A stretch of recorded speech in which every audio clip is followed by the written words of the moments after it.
So now we have plasticity index. Plasticity index is simply the difference between the liquid limit and plastic limit. Plasticity index, the liquid limit minus the plastic limit.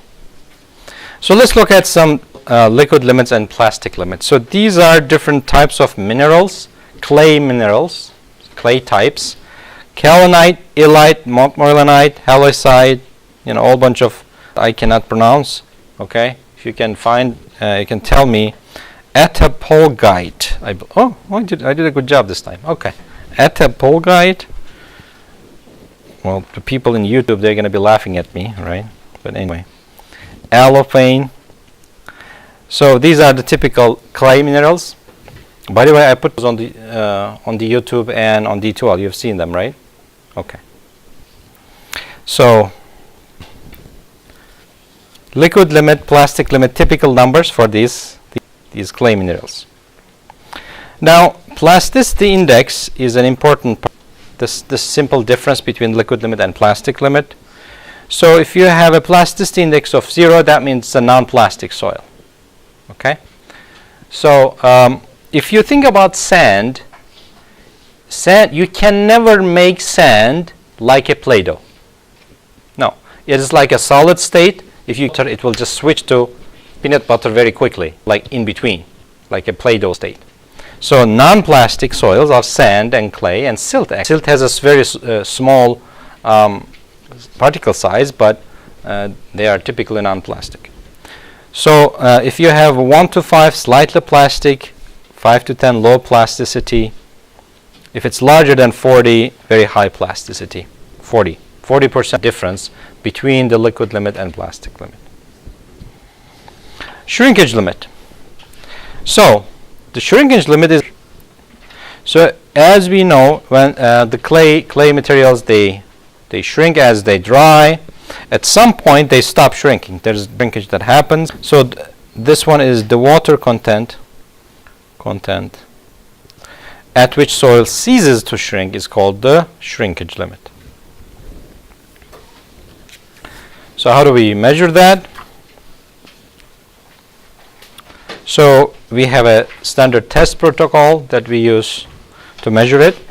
Now let's look at, so we had the line graph. Now you have in the vertical axis V, the volume of this. On the horizontal axis you have the moisture content. You have the moisture content.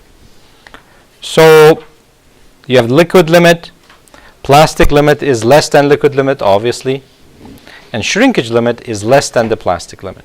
Right? So the moisture content, as you go down, let's say this is the initial water content.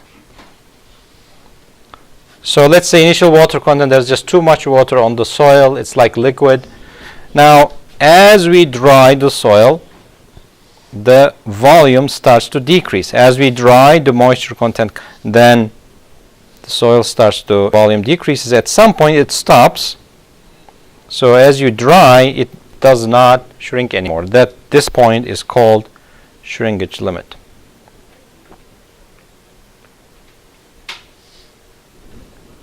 So how do we measure this?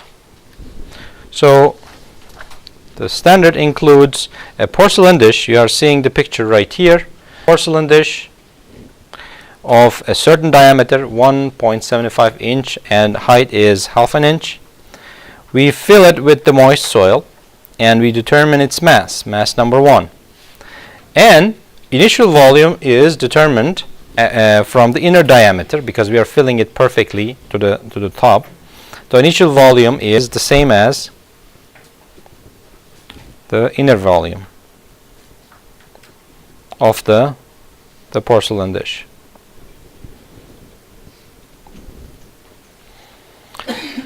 So we make before we run the test, we actually inner face of the dish is coated with petrol so that as the soil shrinks, it shrinks easily. So we don't want to forget that. The soil is oven dried and dry mass or weight determined. And the final volume finally is determined by essentially coating the sample with wax and measuring weight underwater. From that we can come up with the volume. And shrinkage limit equation is really this. So initial mass when it is moist minus the final mass when it is divided by M2, then initial minus final volume. The property, this is a measured property. These are all measured properties.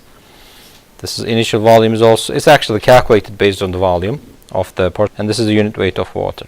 And typical shrinkage limits for, these are typical clay minerals, montmorillonite and kaolinite. So for montmorillonite, anywhere between 8 to 15, illite 15 to 17, kaolinite is a bit higher, 25 to 29. Finally, a parameter called liquidity index. Now the liquidity index is to the relative density in some sense. If you draw that line again about the moisture content, 0, at some point we have the plastic limit, at some point we have the liquid limit. This is the moisture content of the soil in percentage.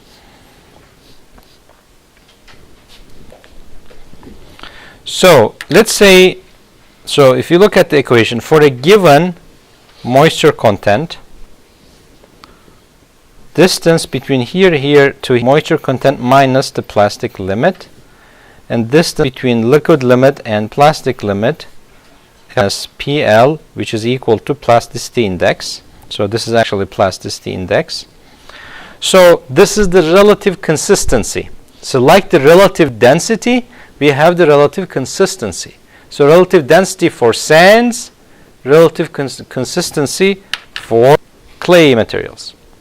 So liquidity index is the relative consistency of a soil sample. By the way, the attendance sheet, everybody signed? Anybody who didn't sign? You didn't sign? Can you pass it to the back? Thank you. All right.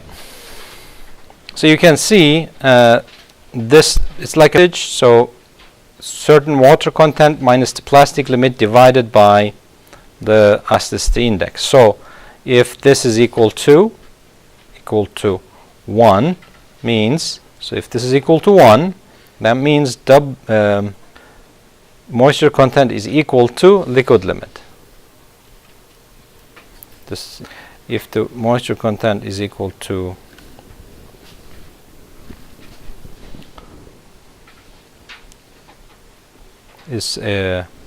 okay, I did not write it correctly. I was going to call liquidity index. I made a mistake here. Liquidity index. If the liquidity index, that means that moisture content is equal to liquid limit. If the liquidity index is equal to 0, that means that the moisture content is equal to plastic limit. I apologize, this is Li. Okay. Now let's move to Unified Soil Classification System. Now, Unified Soil Classification System is the most widely used classification system by the engineers. It's based on certain parameters. One of them is F200, percent passing number 200 sieve, percent passing number 200 sieve. That is F stands for finer than, or F, F200, finer than 200. So another parameter, R200, is simply 100 minus F200. It is the coarse fraction. So anything that is sand and gravel. So the percent retaining, R stands for retaining. R subscript 200 means retaining on number 200. So total retaining on number. R4 stands for retaining number 4 sieve. So it is equal to 100 minus F4, which retained number 4 sieve. This is actually the gravel fraction. So US Unified Soil Classification System, here's an example. CH soil. So once you classify the soil, this soil is a CH soil. CH stands for high plasticity clay. C, the first letter, whether this is a gravel, sand, silt, M for silt, and organic. So if you see the first letter as C, that means it's a clay material. The letter represents whether it's a poorly graded, well graded, this is based on the gradation, poorly graded, well graded material. It's also based on the plasticity, high plastic, low plastic. So CH means high plasticity clay. Fat clay, the term is typically highly plastic. I think that's all for today.